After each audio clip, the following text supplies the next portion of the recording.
I am just about to press play on part 2 of season 3 of Bridgerton.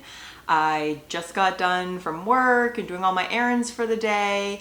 I have been trying to avoid spoilers the best that I can, but I definitely wanted to sit down and just watch as much as I can now. I know it's going to be impossible to continue to avoid spoilers, so I just want to get right into it. I'm so excited. I'm going to keep checking in as I watch with my thoughts, initial reactions, feelings, and all of that. So I will see you soon. I just finished episode 5, the first episode of part 2 of Bridgerton season 3. I really enjoyed it. I thought that it was a perfect balance of drama and romance. I really appreciated that at the beginning of the episode they addressed the question of, does Colin really love Penelope? And Portia kind of throws that at Penelope and makes her question it, but then Colin addresses it immediately. I really appreciated that. In the book, that's a question that Penelope holds for a lot longer, and it's more drawn out of, does Colin really love her? Is he marrying her more out of obligation? So I really like that they're right out of the gate. They're like, no, Colin loves her. This is a love match. Like, that's not a question. I really appreciated that. I also really like how they're threading the Lady Whistledown aspect, and they are taking a lot of inspiration from the book. At the end of this episode, Cressida announces that she is Lady Whistledown, which is also what happens in the book.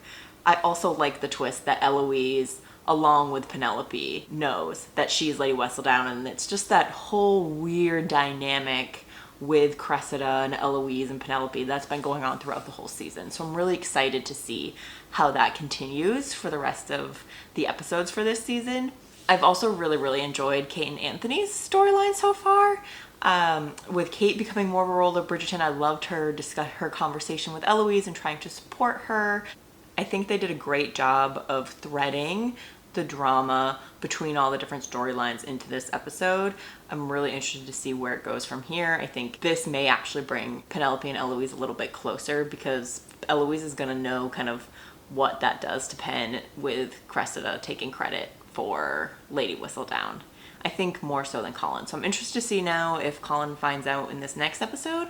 I just really appreciated all of the Bridgerton family scenes in this episode. I think that's just really where the show's the strongest, is all the different family dynamics and the different scenes between different siblings and little comments here and there. I really like that we're getting more of Hyacinth and Gregory. I think building on those characters as we continue to get further and through more siblings, it will make it so that we really know them once we get to their seasons in who knows how many years at this point.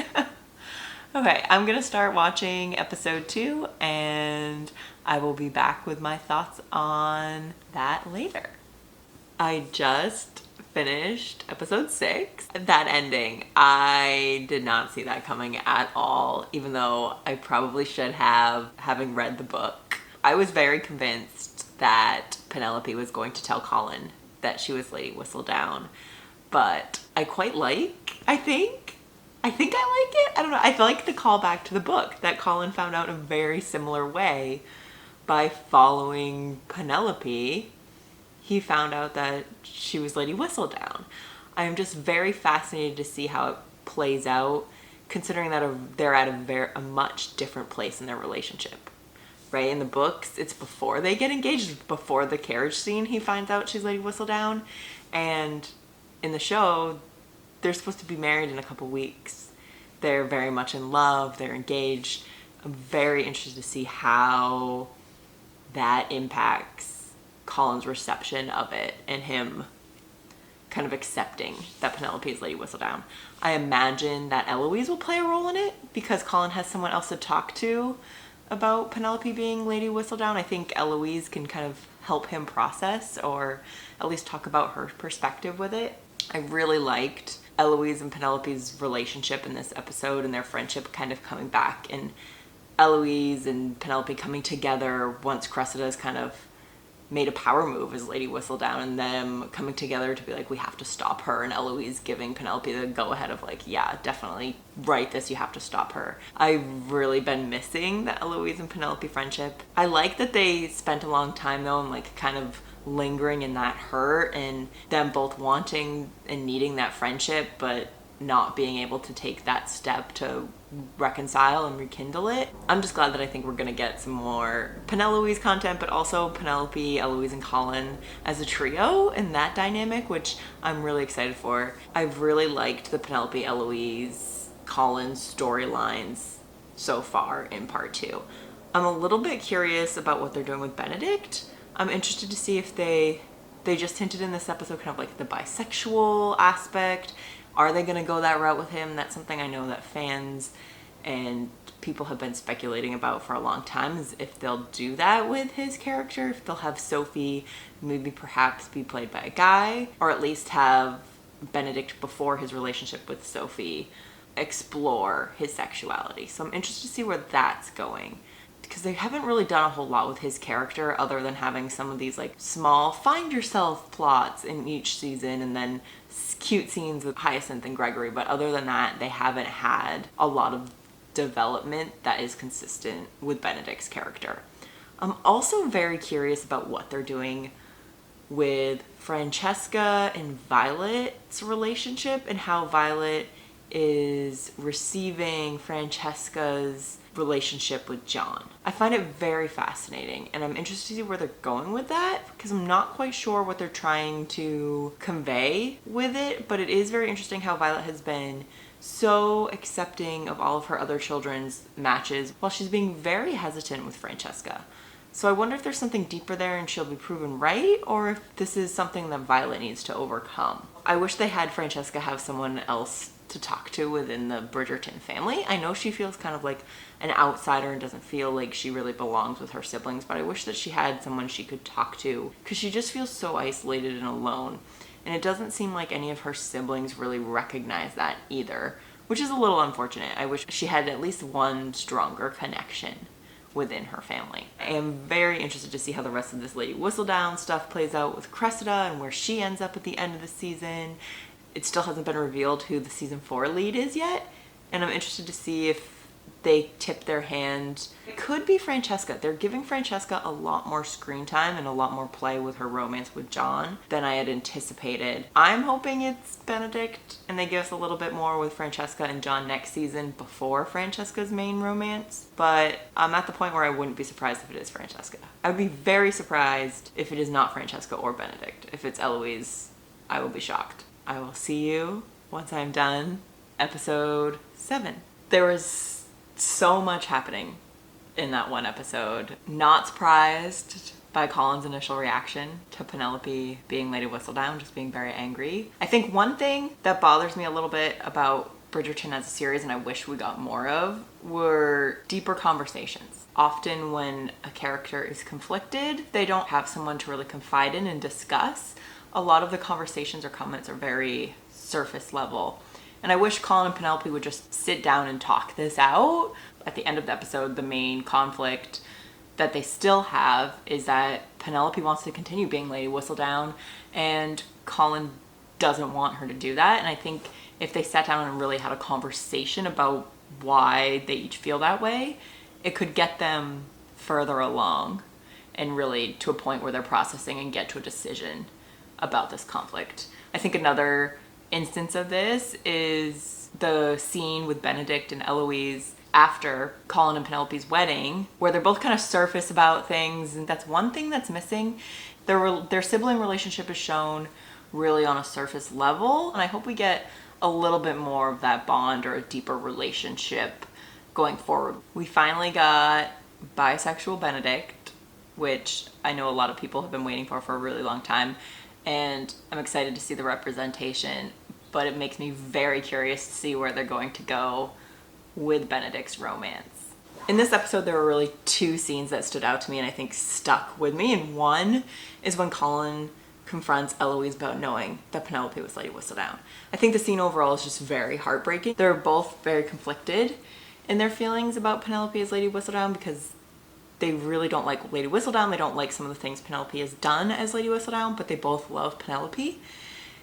And I think that's very hard for both of them to grasp. I wish we got more of a conversation between Eloise and Colin talking about how they feel about it, because I think they could really help each other process through their feelings. And instead, they're both being very insular about their thoughts and feelings and very surface level with each other. The other scene I loved was when the Queen confronted the Bridgerton family about one of them being Lady Whistledown. I was very interested to see where that scene went, and I'm a little bit surprised that she left without getting an answer or just waiting a little bit for Penelope to crack. I really, really loved just the suspense of that scene. And then the end with Cressida essentially finding out that Penelope is Lady Whistledown, and I'm really excited to see how that goes, especially with the book. She's the main reason why Penelope and Colin reveal to the Ton that she is Lady Whistledown, and I wonder if they're going to follow that same setup here. And I wonder if Eloise is going to be involved in that decision making. They've kept a lot of the threads true to the book, but they've changed a lot of the details, and it's been really exciting and interesting. I'm also curious to see if we get a Francesca and John wedding in this final episode. I think we will, just to kind of wrap up this season for Francesca and John and start the next chapter of Francesca's love story. Okay, I am very excited to see how they wrap this up. Oh, one last thing. They still haven't solved or fulfilled the Featherington heir storyline, and it's kind of been in the background for a little bit. I still am going with my theory that Prudence and Philippa's babies are going to be girls, and Colin and Penelope are going to have the first Featherington son and inherit the Featherington house. That is my theory. I don't even know where to begin. I feel like so much happened in that final episode. We didn't get a lot of the Colin and Penelope romance in part 2. We got a lot in part 1, a little bit in episode 5. As a viewer, I didn't really get to enjoy, and Colin and Penelope didn't get to enjoy the beginning, the engagement and the wedding and all of that once it was revealed to Colin that Penelope is Lady Whistledown. But I think that's one of my main criticisms of the season, although overall I really, really loved it. I loved season 3. How Lady Whistledown is revealed and how Penelope takes it into her own hands. I really liked that part. And then the tie-in with the Queen and revealing herself to the Ton, I liked that as well. I think that really plays nicely, and it leaves her in a place where she can obviously continue to be Lady Whistledown. And I think that will be interesting, not having that thread of who is Lady Whistledown as a constant kind of storyline throughout the rest of the series. So it will be interesting to see what they do instead of having that piece. I also really liked how they developed Penelope's relationship with her mother and her family. I think they left that off in a really sweet place. I think the final scene opening up with Penelope and Prudence and Philippa with their babies, and all the Bridgertons are there as well. It's really nice to see those families blended, and I love that Colin and Penelope had the first boy. That's great. I think a lot of people saw that coming, but I just love that it was actually true and that that's how it played out. I think it's a great way to still tie them in with the story and give them things to do besides just Lady Whistledown. I think the biggest twist and something that I'm very excited about was the reveal of Michaela Sterling rather than Michael, and just Francesca's reaction. I am so interested to see how Francesca's romance plays out in the show and how it differs from her romance in the book. I do love how Eloise is kind of back where she was in season 1, beginning of season 2, where she feels like an outsider with the Ton. She wants to change the world. And I love the tie-in of her going with Francesca to Scotland. I think that's great. I think that really shows the bond between them. We haven't seen that a lot, especially with Francesca, just because she wasn't in the first 2 seasons very much. So I really hope we get to see next season that Francesca and Eloise's bond has grown. And then I also really like where they left Benedict. The end of this episode really made me confident in the fact that Benedict will be the lead for next season.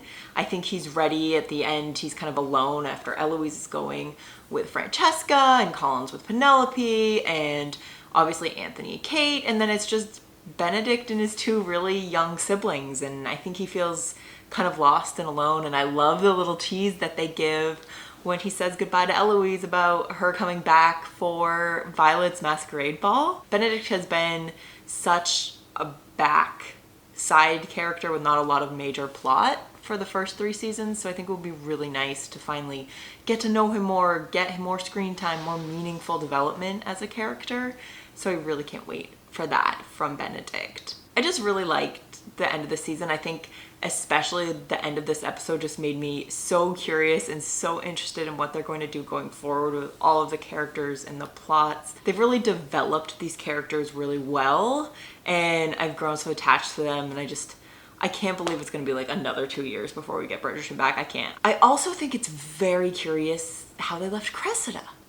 I really thought they were going to put in a fix or something where Penelope was going to make it so she didn't have to leave or she didn't have to get sent away with her aunt, and I'm really curious to see if she will be back next season. Cressida's a good stirrer. She's a good like side character to have to like make some mess, stir some drama.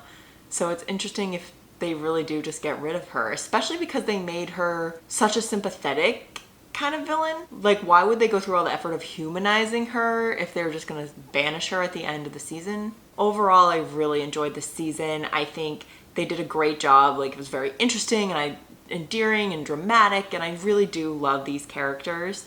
And I think where they left Colin and Penelope off, I really appreciate. I think Colin writing his book with Penelope helping, and Penelope writing the Lady Whistledown Society papers as Penelope Bridgerton and starting their family. I really, really like that. I really hope we get to see more of them in season 4. I will have my further recap and review up on the channel shortly, where I'll have some further in-depth opinions, even though I've blabbed on forever in this vlog. So thank you so much for watching. Please let me know what your comments, your thoughts, your opinions on the season are. I love to hear from other people as well, and I will be back shortly.